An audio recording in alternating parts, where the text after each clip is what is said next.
BPSC ने 69वीं संयुक्त प्रतियोगिता परीक्षा का फाइनल रिजल्ट जारी कर दिया है। मंगलवार की रात को जारी रिजल्ट में भागलपुर जिले के पश्चिम टोला भोलसर की रहने वाले अंकित कुमार रंजन ने 23वां स्थान हासिल कर गांव का नाम रोशन किया है। भागलपुर जिले के भोलसर पंडित टोला के निवासी नियोजित शिक्षक रुदल पंडित के पुत्र अंकित कुमार रंजन बिहार लोक सेवा आयोग की परीक्षा में 23वें स्थान पर रहे। उनका डीएसपी के पद पर चयन किया गया है। चयन की खबर लगते ही भोलसर पश्चिम टोला गाँव में जश्न का माहौल बन गया। अंकित के घर बधाई देने वालों का तांता लगा हुआ है। फूलों का माला पहनाकर और मुंह मीठा कर लोग बधाई दे रहे हैं। सफलता से मां शबनम देवी, पिता रुद्र पंडित और बड़े पापा विभीषण पंडित काफी खुश हैं। सफलता प्राप्त करने के बाद अंकित कुमार रंजन ने कहा कि उन्होंने स्कूल की पढ़ाई गांव के ही पश्चिम टोला के मध्य विद्यालय भोलसर में, इसके बाद उच्च विद्यालय 4 से किया है। घर में ही रहते हुए उन्होंने जेईई मेंस की परीक्षा निकाल कर एनआईटी जमशेदपुर से पढ़ाई 2023 में पूरा किया। बताया कि सेल्फ स्टडी से ही बीपीएससी में सफलता हासिल की है। किसी विषय पर डाउट होने पर यूट्यूब पर ऑनलाइन वीडियो देखकर अपने डाउट को क्लियर करते थे। बड़ी बहन जूली कुमारी से भी बातचीत करते थे। कहा कि इस सफलता में बड़ी बहन जूली का बहुत बड़ा योगदान है। दीदी ने ही पढ़ाई के लिए प्रेरित किया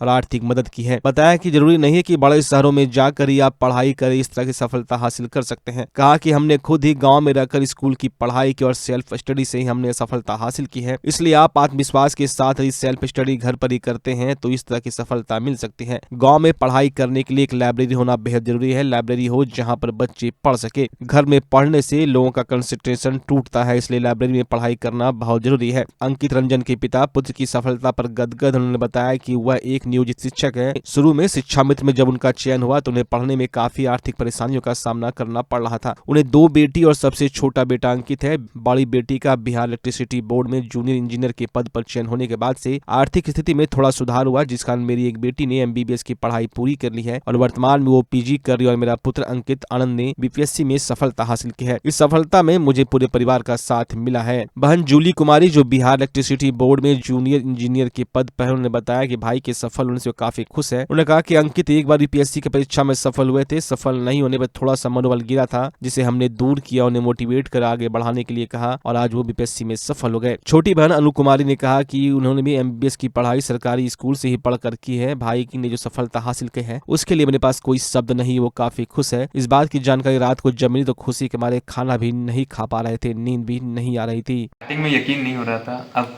काफ़ी अच्छा लग रहा है कि हाँ फाइनली कुछ कर गए। स्कूलिंग कहाँ से हुई आपकी? मेरी स्कूलिंग गांव के ही सरकारी स्कूल जो मध्य विद्यालय भोलसर पश्चिम टोला है, यहाँ से हुआ था और फिर बाद में हाई स्कूल एकचारी से उच्च विद्यालय की शिक्षा की और फिर एनआईटी जमशेदपुर से ग्रेजुएशन किया था इलेक्ट्रिकल इंजीनियरिंग में। कैसा सपोर्ट मिला घरों से? स्टार्टिंग में जब पापा नियोजित शिक्षक में थे तब थोड़ा फाइनेंशियल का इशू होता था, कुछ मतलब कॉम्प्रोमाइज़ करके थोड़ा सब, चूँकि घर में और भी जो 2 बड़ी दीदी थी दोनों पढ़ने वाली थी तो सभी के लिए मैनेज करना पड़ता था।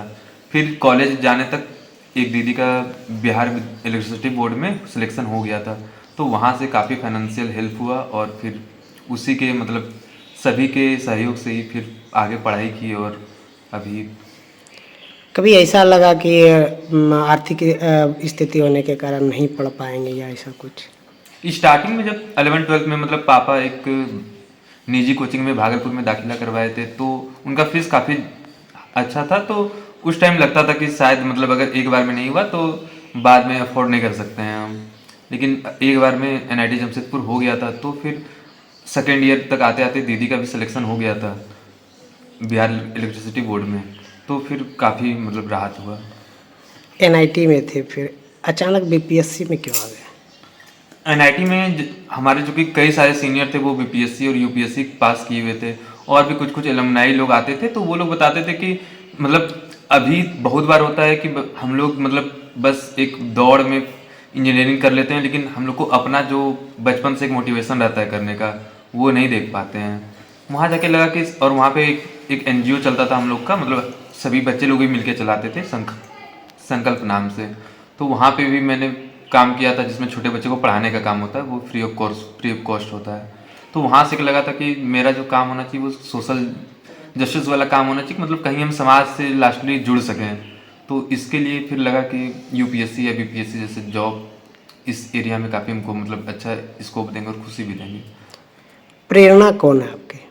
प्रेरणा अगर सही मायने में देखा जाए तो मैं अपनी बड़ी दीदी को मानता हूँ, क्योंकि मतलब जो मैंने स्ट्रगल देखा, मतलब मुझे एक प्रेरणा मिला था कि दीदी लोग जो है मेरे से ज़्यादा स्ट्रगल करके सफलता प्राप्त की हैं, तो मेरे लिए स्ट्रगल कम ही है, तो ज़रूर निश्चित तौर पे लेट लगेगा लेकिन सफलता मिलेगी हमको।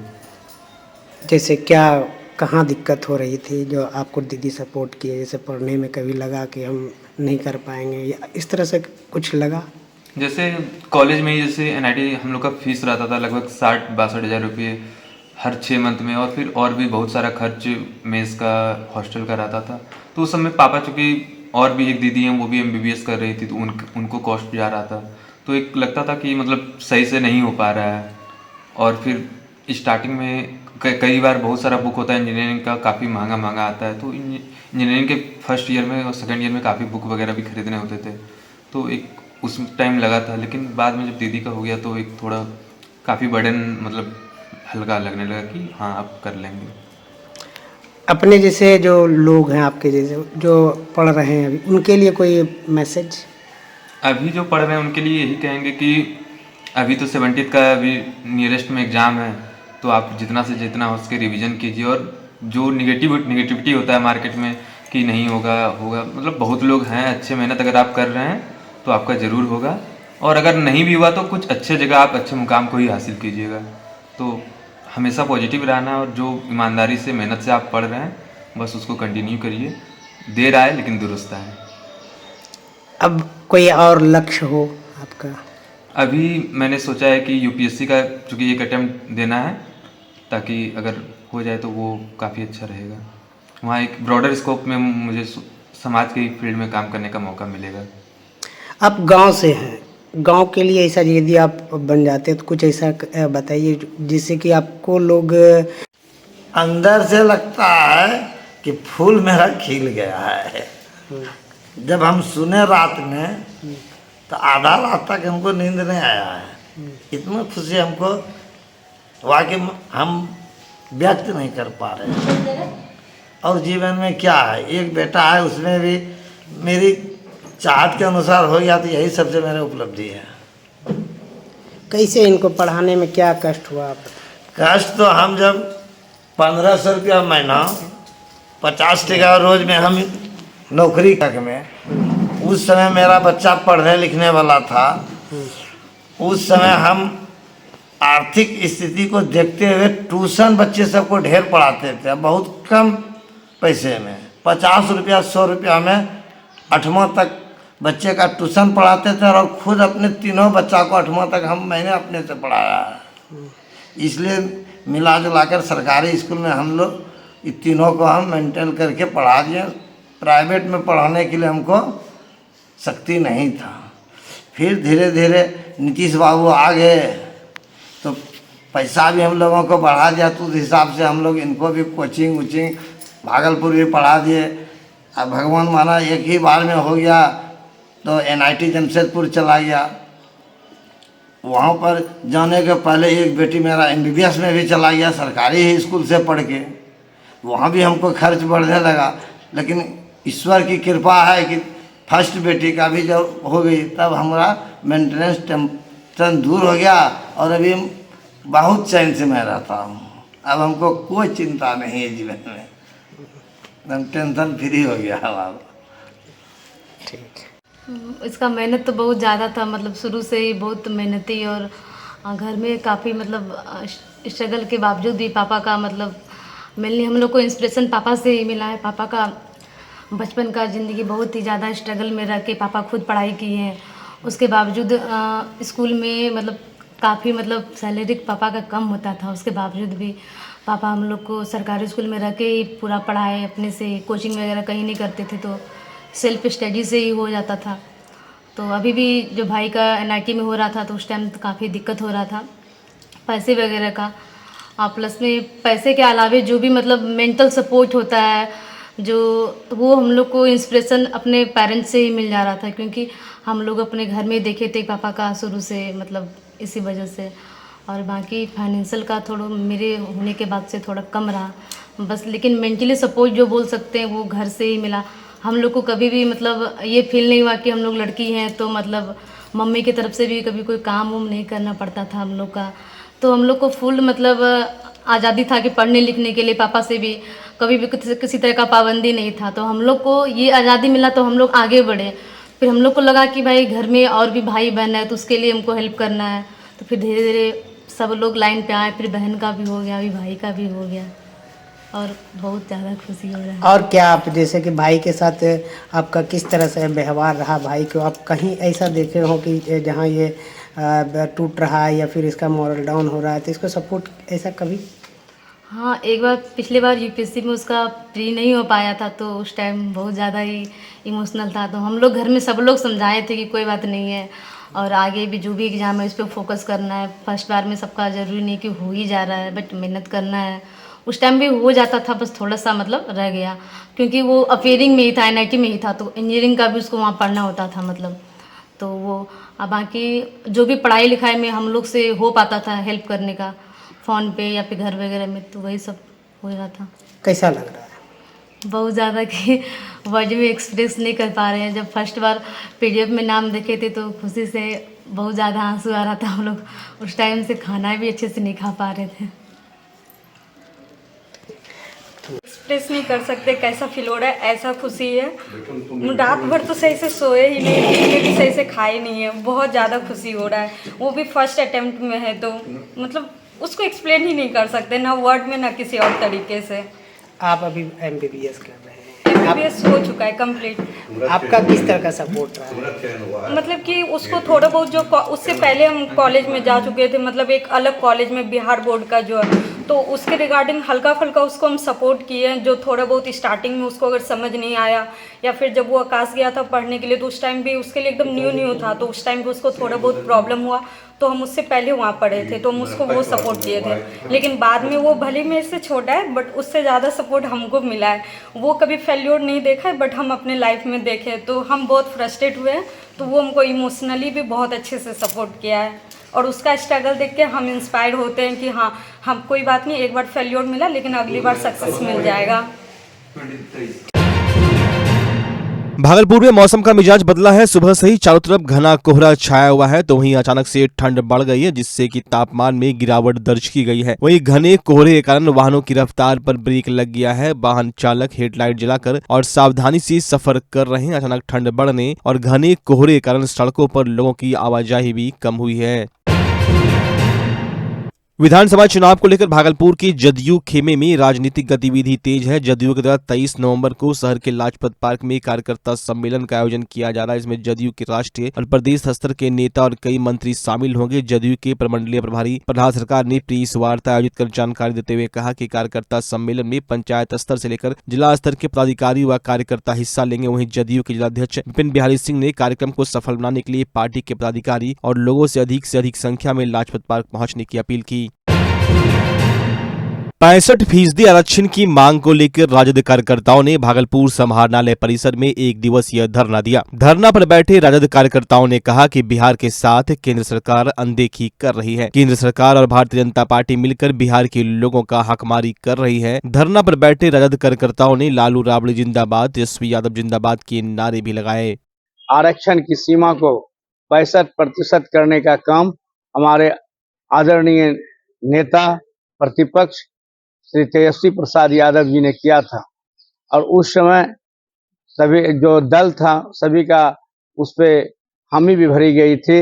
लेकिन जब पलटू चाचा नीतीश कुमार ने पलटी मारी और बिहार में एनडीए की सरकार बनी तो वो 65% आरक्षण की सीमा को दबा दिया गया अपने सहयोगी दल भाजपा के कहने पर। और भारतीय जनता पार्टी के लोगों ने कोर्ट में भी जाने का काम किया था आरक्षण के खिलाफ में। बाल विवाह मुक्त भारत अभियान को लेकर भागलपुर के सिकंदरपुर में एक प्रेस वार्ता की गई। मौके पर जन विकास लोक कार्यक्रम व महिला विकास संस्था के तमाम पदाधिकारी उपस्थित थे। संस्था के सदस्य अपर्णा झा ने कहा कि ग्रामीण क्षेत्रों में अधिकतर बाल विवाह करा दिए जाते हैं। उन तक हमारी सोच और विचार पहुंचाने के लिए बाल विवाह हरगिज कहीं से सही नहीं है। इनमें तमाम मीडिया के साथ ही धन्यवाद के पात्र है। वहीं नागरिक विकास समिति के अध्यक्ष ने कहा कि शहरी परिवेश की लड़कियां काफी सक्रिय है, वे खुद अपने अभिभावकों को जागरूक करती हैं। हमें बाल विवाह मुक्त भारत बनाना है।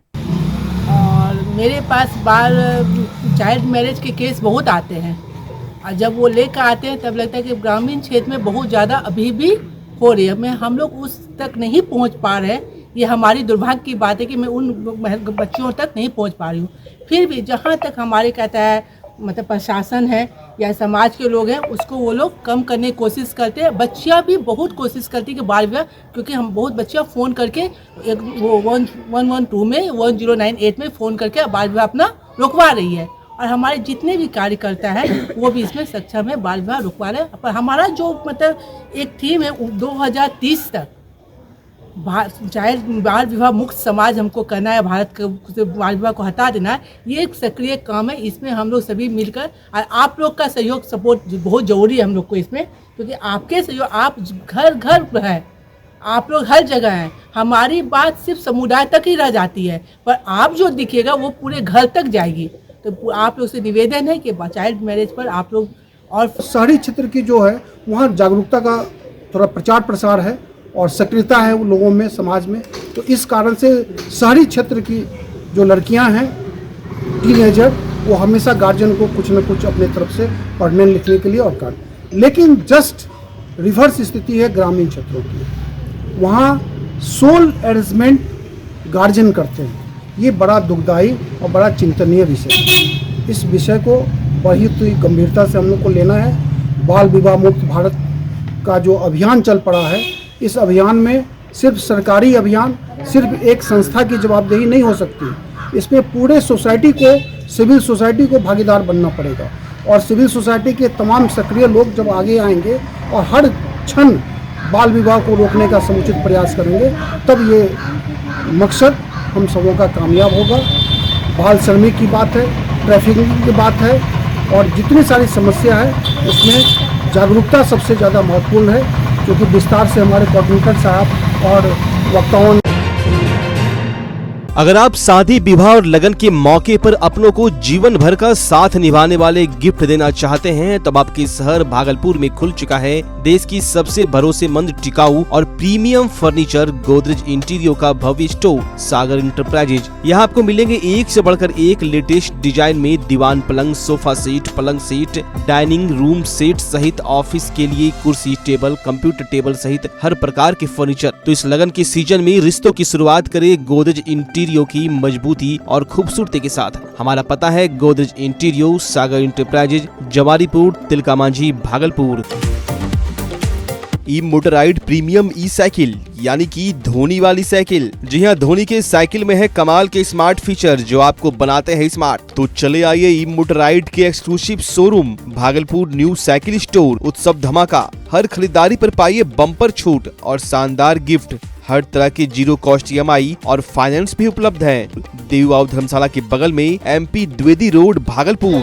ई मोटराइड इलेक्ट्रिक बाइक, दिल से आवाज आएगी।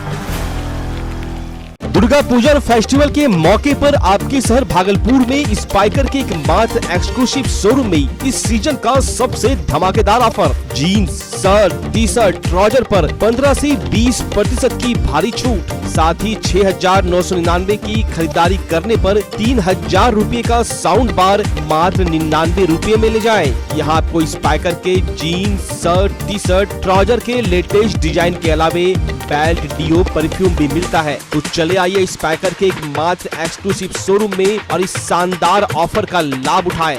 तो आज ही पधारे स्पाइकर एक्सक्लूसिव शोरूम, पटल बाबू रोड, रिलायंस ट्रेंड्स के सामने, भागलपुर। अब आपके शहर भागलपुर में पहली बार एक ही छत के नीचे खुल चुका है ड्राई फ्रूट्स, मसाले और कॉस्मेटिक का भव्य शोरूम अरेज अमायरा। अरेज अमायरा में आपको उत्कृष्ट क्वालिटी के ड्राई फ्रूट्स और मसाले उपलब्ध हैं। साथ ही ऐसे मसाले और ड्राई फ्रूट्स जो आपको कहीं नहीं मिलेंगे, वो सिर्फ आपको अरेज अमायरा में मिलेंगे। साथ ही कॉस्मेटिक प्रोडक्ट्स की बहुत बड़ी रेंज यहाँ उपलब्ध है। तो दुर्गा पूजा और फेस्टिवल के मौके पर उत्कृष्ट और शुद्ध ड्राई फ्रूट्स और मसाले के साथ ओरिजिनल कॉस्मेटिक के लिए एक बार जरूर पधारे अरेज अमायरा। हमारा पता है अरेज अमायरा, रिलायंस ट्रेंड्स के बगल में, पटल बाबू रोड, आनंद चिकित्सालय रोड, भागलपुर। अगर आप अपने बच्चों की हकलाहट, तुतलाहट या मूक बधिरता को लेकर चिंतित हैं या बढ़ती उम्र के साथ बहरेपन की समस्या से परेशान, तो चिंता छोड़िए, क्योंकि अब भागलपुर में आ गया है इन सब का समाधान। Nirala speech and hearing clinic.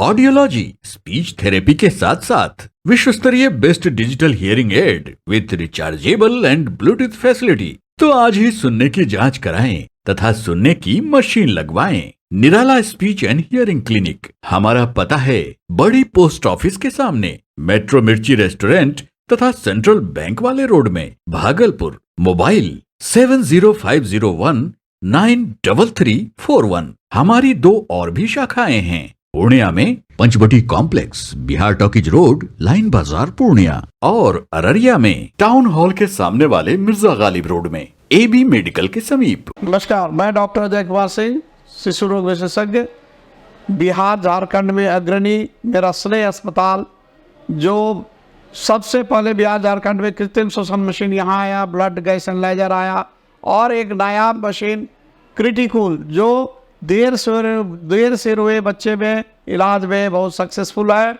और वह विकलांगता से बचाता है और बचने की संभावना बढ़ती है।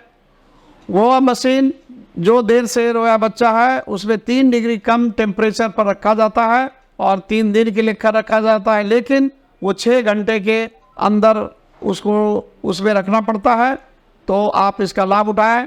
और दूसरी बात, जो आयुष्मान योजना है उसके तहत 5 लाख का चिकित्सा आप अपने नवजात के लिए, बच्चों के लिए आप यहाँ उपलब्ध है, उसको ले सकते हैं। ध्यान रहे कि 5 साल के कम के उम्र में के बच्चों को आयुष्मान कार्ड की अलग से ज़रूरत नहीं है। यदि आपके माता पिता का नाम है तो वो इसमें लाभुक हो सकता है और आप इसका लाभ उठा सकते हैं। धन्यवाद।